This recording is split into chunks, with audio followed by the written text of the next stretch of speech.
Let me do your introduction really quickly. So Bob Okay. and Sonya Schumacher is it Schumacher? Yes, very good. Okay. Thank you. Have been professional artists working in the Sacramento area for over 25 years. They are both teachers and in the arts and have a studio in Galt, California. Yes. So Bob, how many years have you been on the tour? Oh, that's a good question. I think we joined when we moved here, probably 4, 5 years, I'm thinking. Excellent. It's And been you're we've sort of gone like, you're in our outer sort of as far as you can go. yeah, and still be in Sacramento County, right? Yes. Yeah, we So, started in Clarksburg. We had a gallery for 20 years, 19 years in Clarksburg.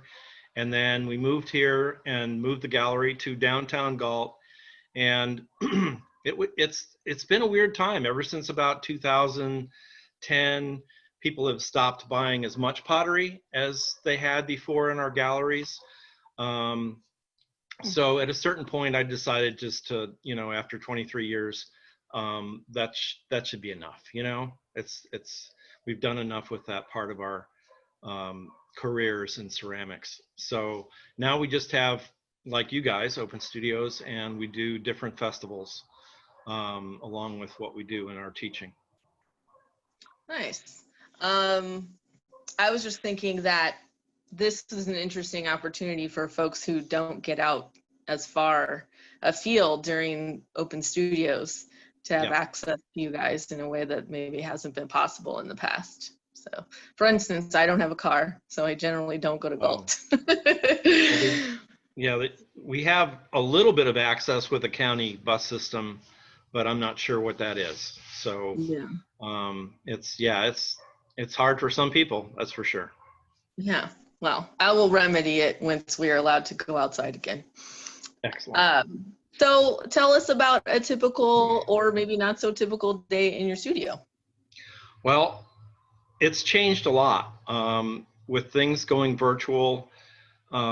We, especially both of us as teachers, we've had to figure out how to do things online, especially, which is, more hands-on kind of thing with art and being there to correct people's situations and stuff. So we've been taking Canvas training and Zooms and all these different things. So the studio time takes second fiddle to all that kind of stuff because of what we're in right now, hopefully not too much longer. But in a typical day, we kind of decide what we're going to do. And before we came to Galt, we had separate studios. And so Sonya had a different area to work and, privately, and I had my own. So when we came here, it was like, who's going to work with what, the music is different, and, it's just, and where we're going to put stuff. So we had to really come together and form a partnership that we never had to do before. So we've gone through all that now, and we're working in our own studios. We come in, are you doing a bisque today? Are you doing a glaze today? And then we kind of partner each other on what we're going to be doing. So that, because that's what we have to do. And sometimes she'll be throwing, and sometimes I'll be glazing. It really depends on the situation of,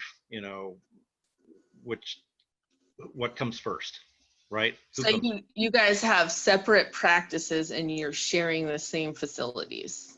No, we're both ceramists. Yeah. Well, I know. I'm saying you don't necessarily work on the same pieces together at the same time. No. Well, right. We have on murals. We have on large scale murals. We haven't done any large scale murals for a while, but we're still open to that. We just haven't had any time to really get into art in public places as much as we have in the past. And it, with teaching, it's just we become, that's a little bit of a more secondary situation. But she works with porcelain. I work with mostly stoneware, and we work both with high fire cone 10 gas firing and electric, and then the medium range, depending on what, you know, we're doing and what the color and design needs to be. So it works out pretty well. I mean, we've been married for like 25 years, so if you can't make it in the in your marriage, you can't make it in the studio either. That is for sure. We have a question from the chat from Bonnie. She wants to know if you guys have started any series sort of during the pandemic, maybe influenced by the pandemic. Yes. And she's been a fan of Sonya's teapots and birds for the last several years. Yeah, Sonya has started a binder on, since the whole thing started, she started photographing and, you know, checking out the news and different things. And then she started doing some porcelain things in the COVID kind of what the virus looks like. And so she's doing a series in that.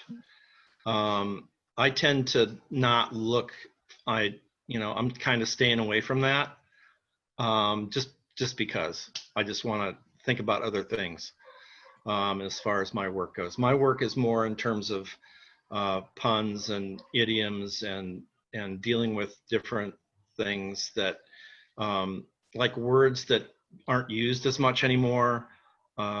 There's a lot of things that out there that kind of grab me as far as when I hear them or they just pop into my head. So I just, I'm a little bit different than her style. But she's all in the COVID, and she's doing these really cool dove pieces. She throws on the wheel and makes these three-dimensional birds. She's been into birds for probably 10 years now, at least. And throwing birds and putting them together in sections. And so they become three-dimensional from a thrown object. And even wings are thrown on the wheel. So she's doing the doves, she's doing little platters that are doves. And she's in this hope mode of getting beyond this into a peaceful time, with everything that's going on right now. So she's taking a very proactive, positive look on what's going on right now. I appreciate that. It's been a crazy time. Yeah. How about you? You talked a little bit about words that are kind of maybe antiquated or archaic or out of use influencing your work. Can you talk a little bit more about what influences and inspires your work? Right. The one piece, we just finished a show at the Pence this summer that was a group show, and I had a piece with kind of eyes kind of coming out from the inner part of a vessel form that I made, and the piece was called Eyeful. So it, you get the pun on that, but other things, hand-eye coordination with eyes and hands on the kind of traditional vessel form and things like that. Things. I have an idiom project with my students, so they come up with some really cool things, but I give them examples like raining cats and dogs, which I wish it would do right now, and water under the bridge. Some of these, these younger kids don't know what those idioms are, like cats out of the bag, where that comes from. There's a lot of history with some of the things that I think up and remember from, and my parents. And we talk, in our ordinary language every day, we talk in idioms and kind of puns. And we don't even, we just do it for, we take it for granted. So it's kind of cool. Yeah, I like the idea of taking language into a third dimension. And yeah, you're right. The youngins don't necessarily get exposed to the same pop culture idioms because there's a lot more fragmentation about what people have access to, and so we don't have the same shared cultural experiences the way we did like several generations ago. Right.